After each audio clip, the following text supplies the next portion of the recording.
नमस्कार दोस्तों। Indian society में पत्नी के द्वारा हस्बैंड के ऊपर, पति के ऊपर मेंटेनेंस क्लेम करना बहुत ही आम बात है, वेल नोन है, सब जानते हैं।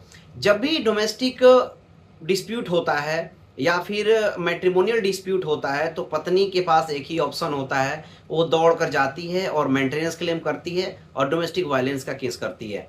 लेकिन इस सिचुएशन में हम भूल जाते हैं कि पति के पास भी अपना मेंटेनेंस क्लेम करने का राइट है।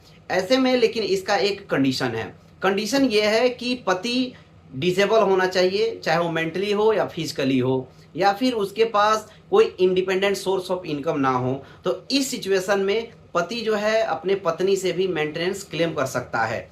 हिंदू मैरिज एक्ट का सेक्शन 24 और 25 इसी से रिलेटेड बातें करता है, जिसमें एंट्री मेंटेनेंस, कोर्ट की प्रोसीडिंग एक्सपेंसेस और एलिमनी के लिए क्लेम कर सकता है। जैसे पत्नी सेक्शन 144 ऑफ BNSS में करती है, वैसे ही हस्बैंड भी क्लेम कर सकता है। ऐसा ही एक केस हुआ था मुंबई में केस हुआ था कंचन वर्सेस कमलेंद्र का, 1993 का केस है, जिसमें हस्बैंड ने पत्नी से मेंटेनेंस क्लेम किया था। इसमें उसका जो बिजनेस था वो कोलैप्स हो चुका था और उसके पास सोर्स ऑफ इनकम कुछ नहीं रह गया था। इसलिए लेकिन वो मेंटली और फिजिकली बिल्कुल ही कैपेबल था कमाने के लिए, सोर्स ऑफ इनकम के लिए।